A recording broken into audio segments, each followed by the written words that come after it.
શ્રી કૃષ્ણ સત્સંગ ધાર્મિક કથાઓમાં આપનું હાર્દિક સ્વાગત છે। આજે આપણે સંપૂર્ણ ગર્ભ ગીતા સાંભળીશું। આ ગર્ભ ગીતા ભગવાન શ્રી કૃષ્ણએ પોતાના સ્વમુખેથી અર્જુનને કહી હતી। અર્જુન ભગવાન શ્રી કૃષ્ણને કહે છે કે હે કેશવ, કૃપા કરી અને આપ મને એ જણાવો કે પ્રાણી જ્યારે ગર્ભયોનિમાં આવે છે ત્યારે તેના કયા ગુણ દોષોને કારણે તે ગર્ભયોનિમાં આવે છે। પ્રાણી જન્મના પહેલા જ ગર્ભમાં કષ્ટ પામે છે। જન્મના સમયે પણ તે અસહ્ય કષ્ટ અને પીડા ભોગવે છે અને પછી પણ તે રોગ અને પીડાને કારણે દુઃખી થાય છે।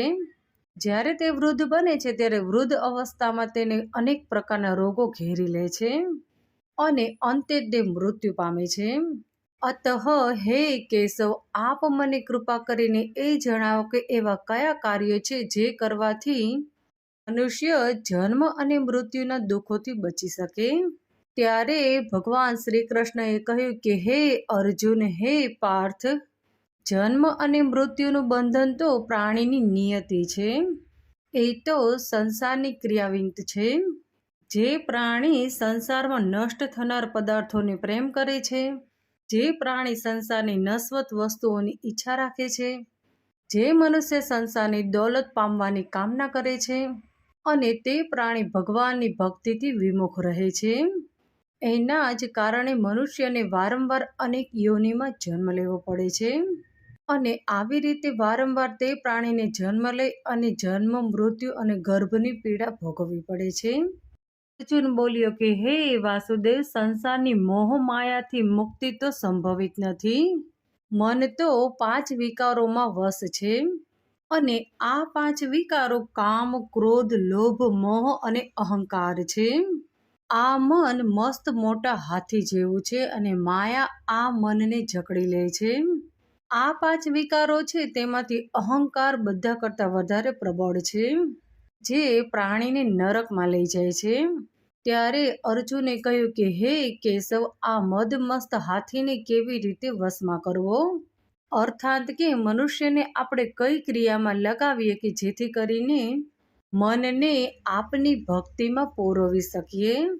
ત્યારે ભગવાન શ્રી કૃષ્ણ બોલ્યા કે હે પાર્થ, એવી રીતે મદમસ્ત હાથીને વશમાં કરવા માટે મહાવત અંકુશનો પ્રયોગ કરે છે, એવી જ રીતે મનને કાબૂમાં કરવા હેતુ જ્ઞાનરૂપી અંકુશનો પ્રયોગ કરવો ખૂબ જ આવશ્યક છે।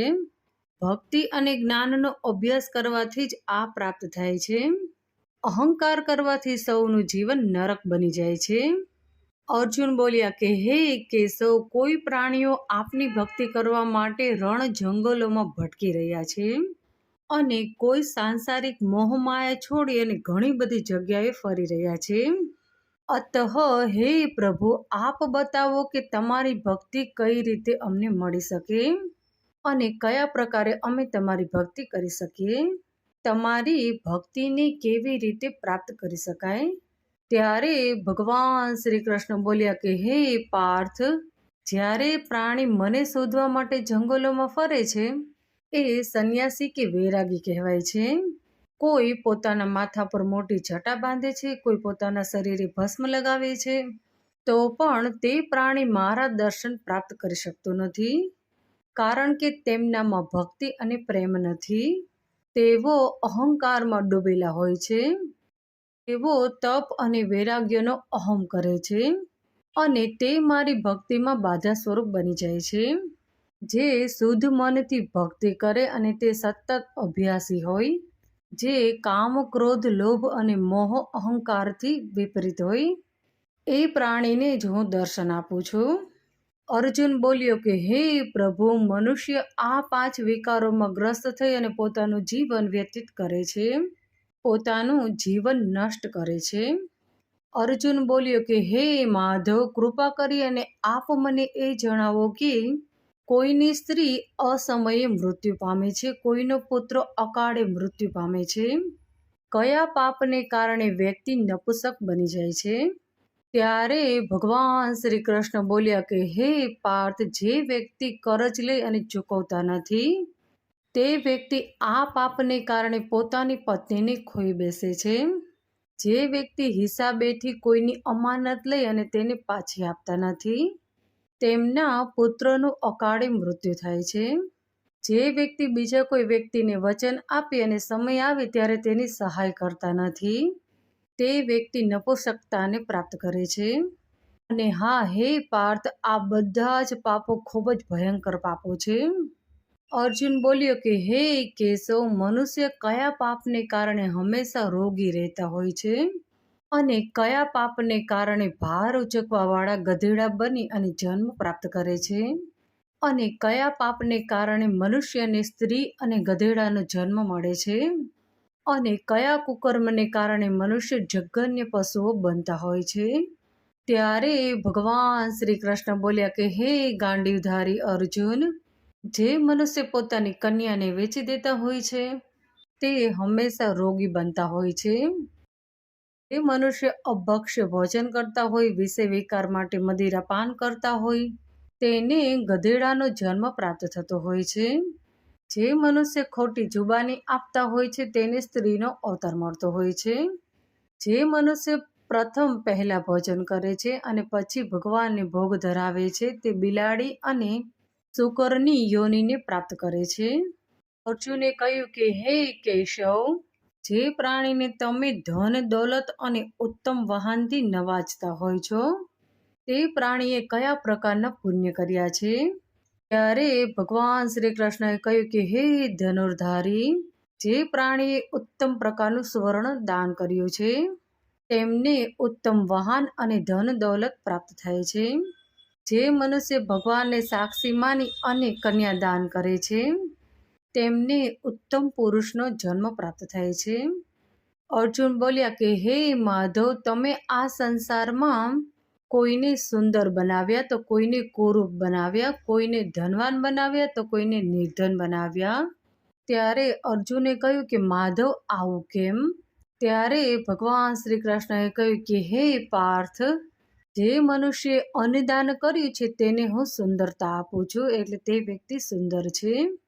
જેમને વિદ્યાદાન કર્યું છે તે વિદ્વાન છે.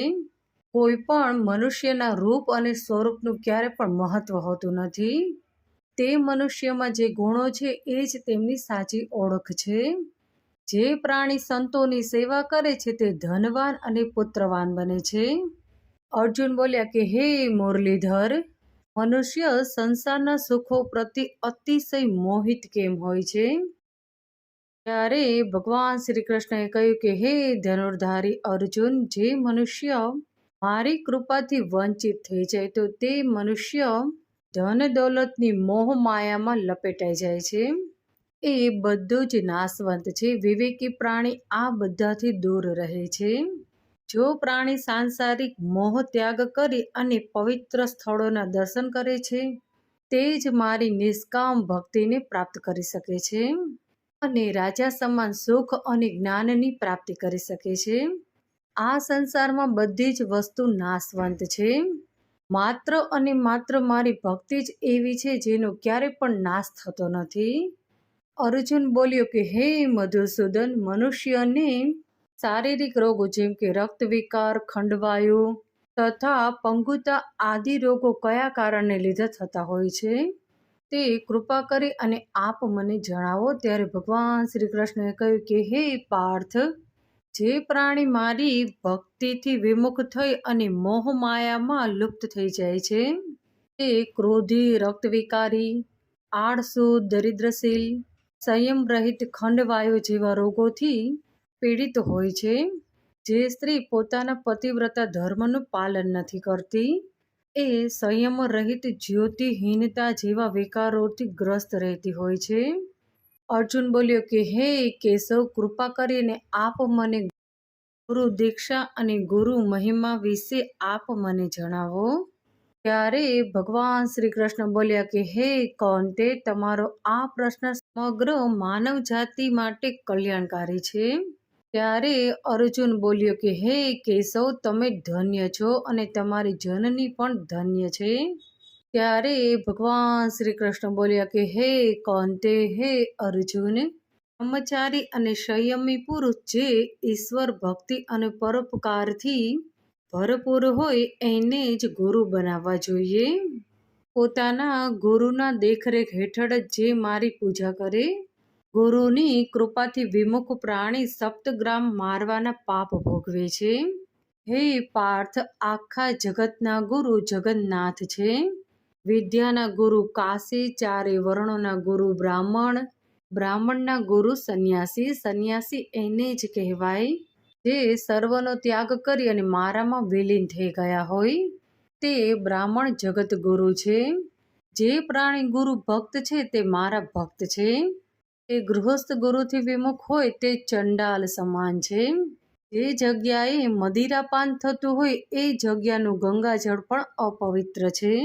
એવી જ રીતે ગુરુથી વિમુખ વ્યક્તિના ભજનો પણ અપવિત્ર ગણવા, જેથી એના બધા જ કર્મો નિષ્ફળ જાય છે. એ વ્યક્તિ કુકર, શુકર, ગદર્ભ, કાગ જેવી યોનિઓને પ્રાપ્ત કરે છે. એ અજગર સાર્પ સમાન આળસમાં ડૂબી અને તિરસ્કારને પામે છે. ભગવાન શ્રી કૃષ્ણ બોલ્યા કે હે પાર્થ, હે અર્જુન, ગુરુ દીક્ષા વગર તો પ્રાણીઓનો ઉદ્ધાર જ સંભવ નથી. જે ગુરુની સેવા કરે તેને જ અશ્વમેઘ યજ્ઞનું પુણ્યફળ પ્રાપ્ત થાય છે. ભગવાન શ્રી કૃષ્ણ બોલ્યા કે હે પાર્થ, હે ધનુર્ધારી અર્જુન, જે પ્રાણી તમારો સંવાદ સાંભળશે કે સંભળાવશે એ ગર્ભના દુઃખથી બચી જશે અને નરકની 84 યોનિઓની ઝંઝટથી તે મુક્ત થઈ જશે. એટલે કે જન્મ અને મૃત્યુથી તે બચી જશે. ઇતિ શ્રી ગર્ભ ગીતા સંપૂર્ણ. ભગવાન શ્રી કૃષ્ણના સ્વમુખેથી નીકળેલી અને અર્જુને ખૂબ જ ધ્યાનપૂર્વક સાંભળેલી, એટલા માટે આ પાઠનું નામ ગર્ભ ગીતા પડ્યું છે. આ પ્રસંગને વાંચવાથી અને સાંભળવાથી પણ વ્યક્તિને પુણ્યફળ પ્રાપ્ત થાય છે. અહીં આપણે ગર્ભ ગીતા સમાપ્ત કરીએ છીએ. બોલો ભગવાન શ્રી હરિની જય.